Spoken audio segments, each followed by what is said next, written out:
There's been so much happening in Manx politics lately, and with the vote of confidence in the Chief Minister taking place in the Keys tomorrow, we have 2 interviews from October Tynwald on agenda this week. We hear later from Joni Farragher on why she resigned at the same time as the former Health Minister. But first, the Chief Minister explains his position on health and what he proposes to do about it. I needed to make absolutely clear that this fabrication of privatisation that he accused me and the Council of Ministers of was a fabrication. It was his clear strategy to avoid taking any responsibility for the financial position that Manx Care finds itself in. And I accept that he's finding it too much and he wants to walk away, and that he just thinks we should bring in more taxation in to pay for more health care. So the cycle goes on and on. I and the Council of Ministers want to find a responsible solution to this, and we also need to be in a position of absolutely ensuring that the healthcare system is capable of spending to its budgets, and we also understand what it can deliver for its budget. And a lot of that, as you will have seen from the audit report that the Minister's been sitting on for the last 6 months, there is a lot of work that needs to be done, and that must be approached as an immediate priority before anybody starts talking about more taxation and more funding for a healthcare service. And we've heard from clinicians and doctors over the last few months that they believe that that is a red herring, and that actually efficiency and effective performance within Manx Care is the answer, not more money. And that report, it's quite concerning. You've obviously shared it with Tynwald members because you referred to it in your speech, and it says things like a review of financial management at Manx Care concluded an unacceptable assurance rating for both design and application of financial controls. It also said overall, there's a lack of management actions to address overspending areas, which would help to push greater assurance that management is actively managing financial performance. These are quite disturbing things to read in a report about how Manx Care is working. So absolutely. So it's not right to go and purport the message continuously that Manx Care is underfunded when there is absolute clear evidence that the system itself, that the organisation itself needs to get on top of its financial controls, its financial planning and its financial management. Now we need to make sure that it has the tools to do that. But do it we must, and we must do that at a very fast pace. We have another budget coming forward in a matter of months' time, and Tynwald, on behalf of the public, must be going into that budget with some confidence that the healthcare system knows how it is about to apply the money it's going to receive, and also that we understand what we are going to receive for that money. So that is the first point that needs to address it. It's not right for people just to sit on that level of audit report with that type of exposure being reported and then continue to claim it's purely a funding issue. So before we get to funding and how that may be applicable in the future, if indeed it is needed, we need to know for certain that the organisation is spending its money effectively. What is your understanding about the report? When did Council of Ministers get an opportunity to see it? Well, I released that report as Interim Health Minister, and Council never saw that report until I released it, and I made that choice as Minister because one of the very first things I established literally in the last 24 hours is that report existed and that there were a number of clear requirements laid out in that report that needed to be addressed. Now, I understand that some further action has been taken, but my absolute point is that report existed.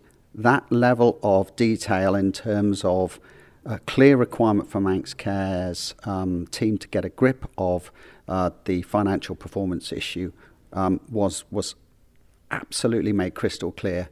And therefore the Minister's continued exhortation that they were underfunded was not the full story, and that we needed to know more. And the critical point, of course, who's misled Tynwald? It is in fact the Minister by claiming that I and the Council of Ministers want privatisation. That is a falsehood and was a slur on Council. I made that point today. But the critical point is, Phil, points have been made. I'm not going into a tit for tat with Laurie Hooper. Tynwald made its clear expression today that they want now to get on and sort out the issues. And that's what I'm going to do, along with a number of colleagues I know who want to get in and get some of these issues resolved as quickly as possible. Bearing in mind, I mean, it was pretty obvious there was a breakdown between you and Laurie Hooper. You know, the various public comments, both from yourself and indeed from the minister, or former minister now. Should you have sacked him? Well, look, I think you would have had to have been fairly ignorant in my position not to have been aware that he was trying to get himself into a position, or contrive himself, in my view, into a position where he would either get sacked. In the end, he chose to resign. I'm clearly sorry that someone's chosen to resign, but clearly his positioning in terms of just expecting everything to be funded from taxation was at odds with the majority view, the very strong majority view in the council. And I think we've all recognised, even before this report was brought forward, that Manx Care needed to clearly demonstrate value for money in terms of the money that they've been getting, and they needed to properly address some of the concerns that have been very publicly laid out by the Medical Society, and they shouldn't just be dismissed.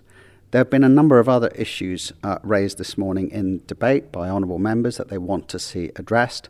It will take a collective drive to resolve some of this. There is absolutely a role for Tynwald in this. There's a role for the DHSC, the Minister, and there's an absolute role for Manx Care. I think we should all need to come together. Some of these factions need to come together now. We need to understand quickly where those issues are, and I think some of them were pointed out on the floor today, and we need to drive to resolution so that Manx Care as an organisation can move forward together, and Tynwald can move forward with some clarity about the funding position and also the mandate position in terms of what we're expecting from Manx Care in terms of delivery.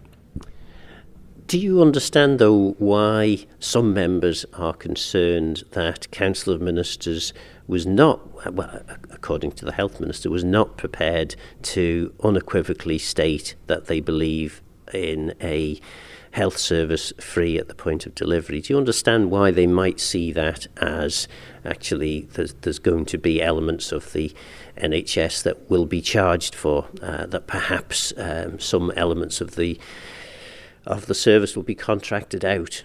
Do you see where that might come from? No, because I think this is pretty much a contrived position that's been put in front of the Council of Ministers in order to achieve an end objective by the Health Minister, which was his resignation, in order he can go and pursue his own political ideologies and beliefs. And that's fine.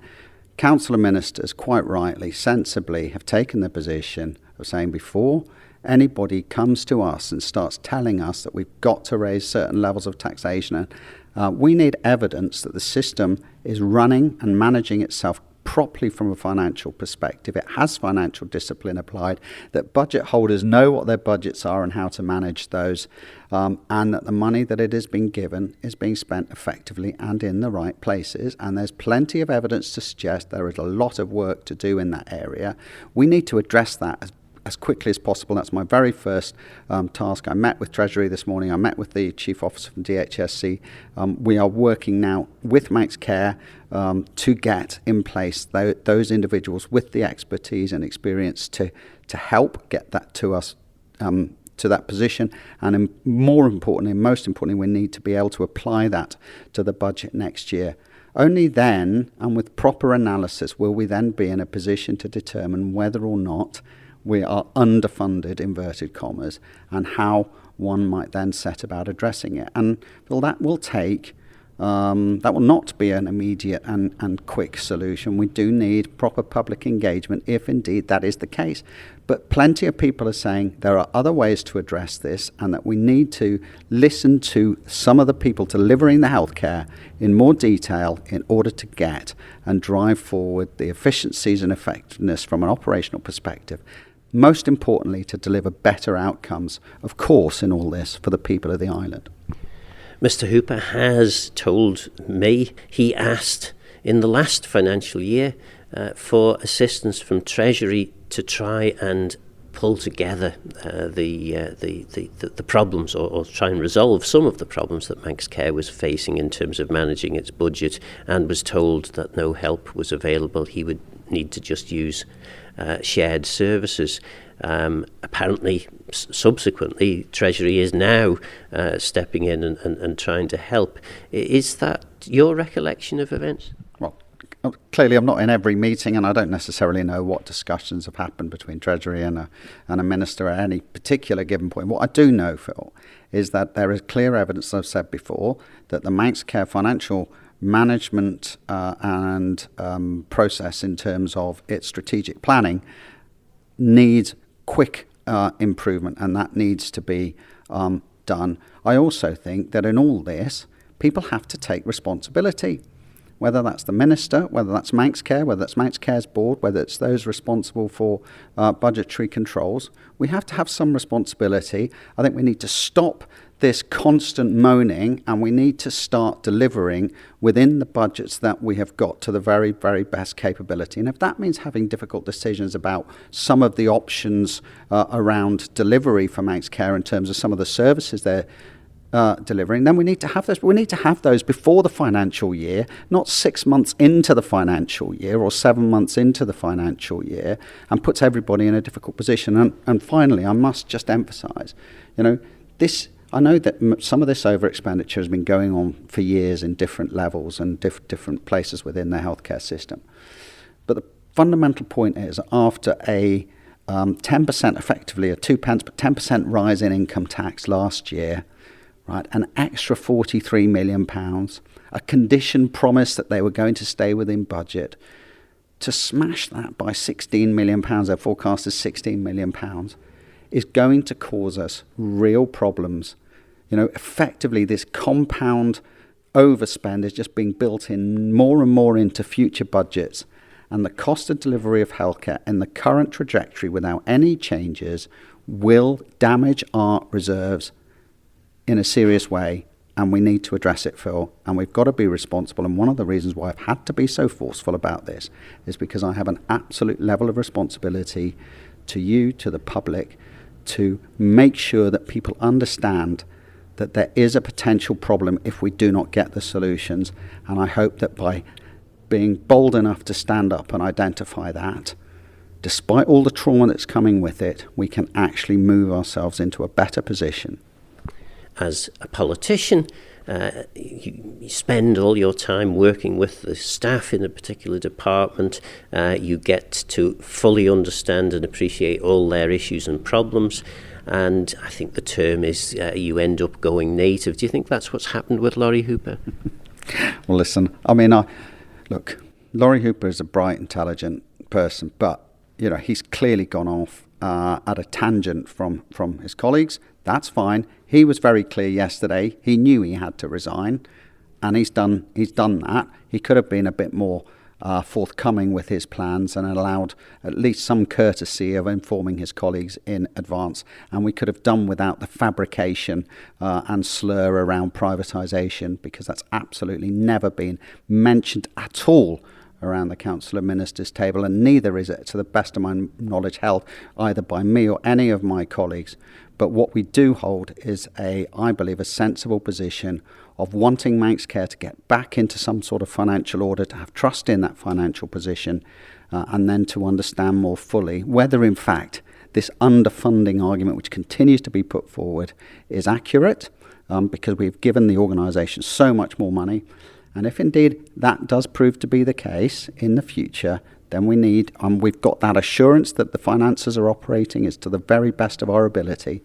Then, of course, we need then to start discussing what else we might need to consider. But we need to do that as an island and not just in an individual silo, or just because the Liberal Vannon Party thinks so. Laurie Hooper has responded to your statement on Twitter, suggesting that it was outrageous, and asking whether your ministers are prepared to follow someone who will react in this sort of way. Are you concerned that perhaps a rebellion will come, that a vote of confidence or no confidence in the government is likely to be the next move? Well, I need to also take the responsibilities of ensuring that where I believe there is a real crisis point, that the issues around that are properly brought to the fore. And that's why I've had to raise this issue so publicly around Manx Care and the financial performance and the need for it to get back into budget and the reasons for that and the long-term consequences on our funding. So I have to take it within my stride. Clearly, the health minister is disenfranchised. He will do everything now possible to undermine and destabilise, because that's what the Liberal Vannon Party want, and some elements of the Labour Party. They want capital gains taxes, they want inheritance taxes, they want higher income taxes. My position is very clear, as is my colleagues within council. Before we go anywhere down that route, efficient, effective delivery within budgets so that we understand what we can and can't pay for, and particularly we need to sort that out before the budget next year. A distraction, and we just need to get on with the job. Is that pretty much your message? Absolutely. It is a big issue. It is of national concern, but we now need to take the steps necessary, and that's really about providing the right financial support to Manx Care to get this problem resolved, get it resolved to the satisfaction of the Treasury Minister so he can present his budget. And then, as I say, we need to make sure we've got the services that are being delivered properly within that budget. We understand what those services are. And then we can move on properly to understand if we want more services or increased delivery in some areas, how that might be appropriately funded. And of course, that's the wider challenge for Tynwald, but also it does involve the community's input into reaching any fundamental changes, because this is a whole island problem and it shouldn't just be stuck in an ideological box. That was Chief Minister Alf Cannon. Next, Joni Farragher. Why did she resign? The reason is that the narrative has been increasingly clear. I mean, we heard in Laurie's resignation speech this afternoon what the narrative has been from Comyn and the direction of travel that we seem to be heading in, which is that this sort of budget shortfall is going to need to be met somehow. And we've already seen cuts in services, which I can't agree with. And I think in the future we'll probably see charges introduced. I don't know if you're in the chamber just now, but I did ask the Chief Minister to clarify whether he agrees with the free at the point of use model. And he wasn't able to clarify that. He did answer with quite a wordy response, which didn't really rule anything out, and said that we did need to look at funding models. And that is so not aligned with my principles that I'm just ethically unable to sit in that role and preside over these cuts and potential introduction of fees. That's not what I believe in. But principles are all well and good. The fact of the matter is we're running out of, Isle of Man government is running out of money. The available reserves keep diminishing. So what is the option? What would you do instead, bearing in mind that money is incredibly tight?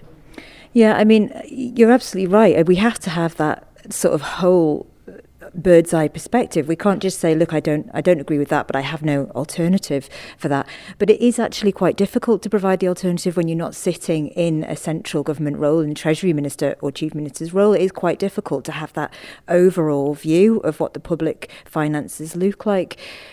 There are ways of raising additional revenue that Treasury seem to be ruling out with their taxation strategy that we just debated in March earlier this year. There were most of the sort of ways that I would have thought about raising additional revenue were already ruled out, even though they said they were going to explore options. And I discussed that in the debate. I did say there's a tension here, because you're saying you're going to explore options, but you've ruled them all out already in this strategy. It wasn't a strategy, by the way. It was just a set of policy principles. But that's where it feels to me we're failing, that we have a very fixed mindset on how we raise revenue, and it's purely to tax workers, and we need to look outside of that. I equally think that it's super important that we actually involve the public in these discussions.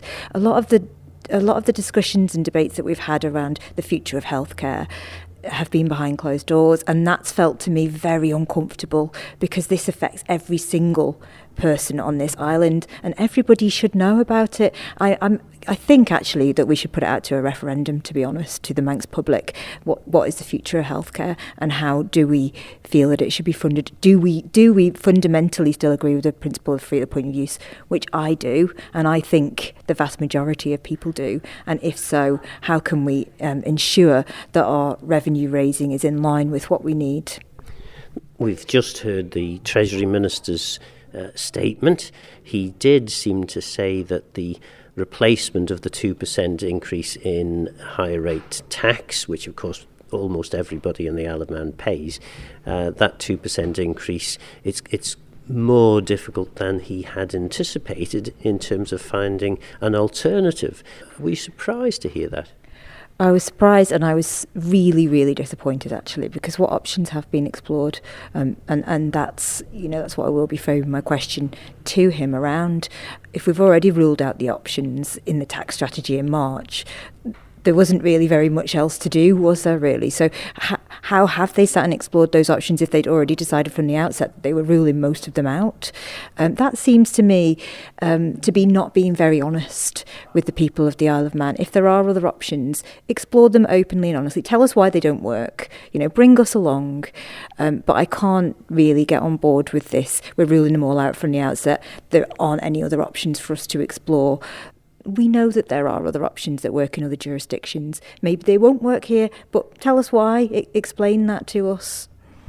And perhaps that's exactly what the Treasury Minister will do, perhaps at budget time.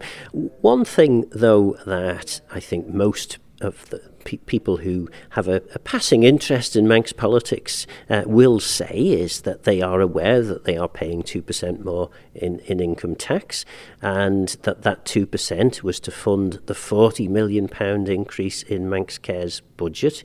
And they will also be pondering how it is that, having been asked to take that additional pain, Manx Care 6 months in seem to be over their budget. Surely, to goodness, part of your role in the Department of Health and Social Care was to try and keep an eye on that sort of thing. How has it got this far? Yeah, it's been an ongoing issue for the last 2 years. It's cumulative. These issues are always cumulative. You don't, at the first sign of an issue, you don't kind of drop everything and leave. You want to see if you can work it through. You want to try and help resolve it, and that's kind of what's been going on really for the last 2 years. It really has come to a head recently because there have been so many comments from the Chief Minister and from other members of Council of Ministers that we can't go over the budget, that there will be no supplementaries, that they have to keep within their budget, and that this continual use of the word overspend, which is an incorrect word actually, because if you look at the mathematical figures which don't really lie, Manx Care hasn't been funded in line with the Sir Jonathan Michael recommendations. And again, I don't think that if they feel that that's not possible to do, I don't think that it's impossible that the rest of the court could have been brought along with them not funding them in line with the Sir Jonathan Michael recommendations, but they haven't been honest and open about that. They haven't talked about that. I guess I just feel like we all need to have a little bit more honest communication, and not just from politicians to the public, but between politicians as well, between Council of Ministers and backbenchers. And we just need to get these issues out on the table and discuss them, and everybody needs to be brought along. I'm guessing, though, every department of government has had reports and reviews undertaken, many of which will have said, actually, this department is operating on a shoestring, it needs more money. Ultimately, as politicians, your job at budget time is to decide who gets what money, and then your job is to make sure that your area of whichever department you're sat in actually sticks to the budget. I mean, that's what I would guess most people listen to this interview would be thinking. Yeah, and that's absolutely right. That is the role of departmental members and the Minister is in DHSC. It's to ensure that Manx Care stay within their financial envelope. On this particular occasion, in last year's budget, Laurie, the minister, was quite clear that it wasn't going to be enough money. We were all quite clear that it wasn't going to be enough money because Manx Care have a very sound financial forecaster, and they knew how much they were going to need. We could see that there was a shortfall in that, and there is no getting around that. There's only so much blood that you can get out of a stone. Manx Care have delivered on cost improvement programmes. They have delivered on savings, but they just, it's pared down to the bone now. You cannot get any more savings out of it. And I think one of the reasons that it's taken such a long time, to go back to your question from earlier, was really that we needed that assurance around that, and we had to feel that they genuinely are at the end of what they can do now in terms of cost savings.